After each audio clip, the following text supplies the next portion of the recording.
If everyone on Earth suddenly vanished, no goodbyes, no warning, the world would instantly fall silent. No car engines, no chatter, no flickering city lights. Just the echo of a planet that once pulsed with human life. But the question is how? Long would our artificial light, the last sign of human civilization, continue to shine before night finally swallowed the Earth forever? In the first few hours after our disappearance, everything would seem almost normal. Cities would still glow, streetlights humming, homes still lit, and the endless web of electricity stretching across continents. Power plants would continue running automatically for a while.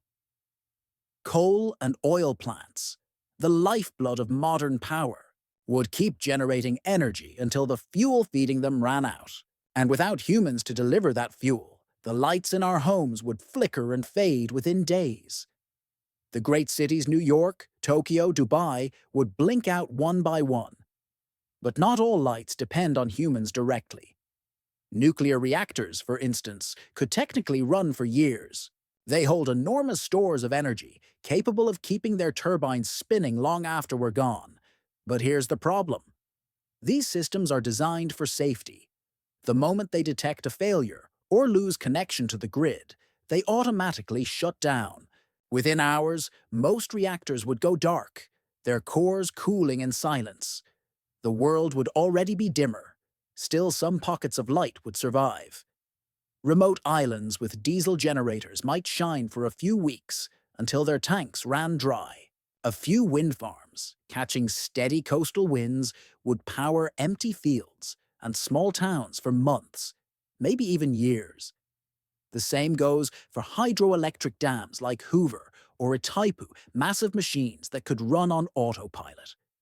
Their turbines would spin for a while, converting water's flow into electricity, but without engineers to clear the debris or maintain the systems, they too would eventually seize up and stop. Now the Earth would truly be dimming. Cities would be black voids, the sky darker than anyone has seen in centuries.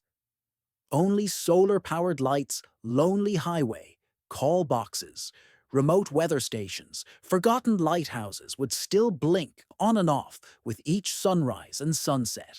These lights could last decades, even a century, as long as their panels stayed clear of dust. In deserts or windy coastlines, some might shine for a surprisingly long time, faint reminders that humanity once touched every corner of this planet. But even solar power would fade. The panels would corrode, wires would decay, and batteries would slowly die. Eventually, there would be no more hum of electricity, no mechanical glow, no flicker of man-made light.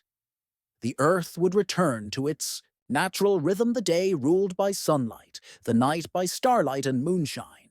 Yet in one place, light would still exist, deep underground. Beneath layers of concrete and steel, in old nuclear waste storage vaults, some materials would continue to emit a faint, eerie glow, not from electricity, but from radiation. Cesium-137, sealed in glass blocks, would shine a ghostly blue through a process called Cherenkov radiation. Even centuries later, these lights would still shimmer faintly in the dark, marking humanity's final fingerprints on Earth. So, if everyone disappeared today, the lights of our civilization would fade within days. The cities would go black in weeks, and only in the deepest vaults would our glow endure, toxic, silent, and beautiful. Long after we're gone, when night finally lasts forever, the last light shining on Earth will be born, not from life, but from our own extinction.